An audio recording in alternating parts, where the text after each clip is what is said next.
Noon ay tahimik na ang gabi, halos wala ng sasakyan, at puro dilim na lang sa daan. Isang lalaki ang pauwi mula sa trabaho. Mag-isa lang siyang nagmamaneho, pagod, tahimik, gusto na lang makauwi at magpahinga. Habang binabaybay niya ang isang mahabang kalsada sa Maynila, napansin niyang lumalamig ang hangin. Hindi yung malamig na galing sa aircon, ibang klaseng lamig, yung tipong umaakyat sa batok mo. Parang may dumaan na hindi mo nakita. Pinilit niyang balewalain, marahil pagod lang siya. Baka imahinasyon lang, pero habang tumatagal, parang may bumibigat sa loob ng sasakyan.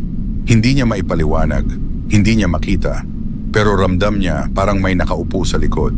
Tumingin siya sa rearview mirror. Isang saglit lang, pero sapat para makita ang isang babae.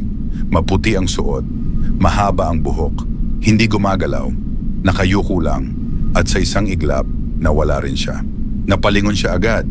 Walang tao, wala sa likod. Pero kahit wala siyang makita, ramdam pa rin niya ang bigat. Parang hindi pa rin siya nag-iisa. Tahimik ang biyahe, pero parang may ingay sa loob ng dibdib niya. Kinabukasan, ikinuwento niya sa mga kaibigan ang nangyari. Doon niya lang nalaman kung anong kalsada yung nadaanan niya. Isa sa mga sikat na lugar sa buong Pilipinas na may mga kwento ng kababalaghan.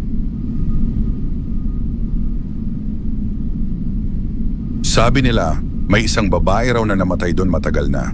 Hanggang ngayon, hindi pa rin matahimik. Paulit-ulit siyang nagpapakita sa mga dumadaan, lalo na sa mga lalaking mag-isang nagmamaneho sa gabi. Hindi siya nagpaparamdam para manakot. Nandyan siya kasi hindi pa siya handang mawala. At ang mas nakakatakot, baka matagal mo na pala siyang kasama, di mo lang alam.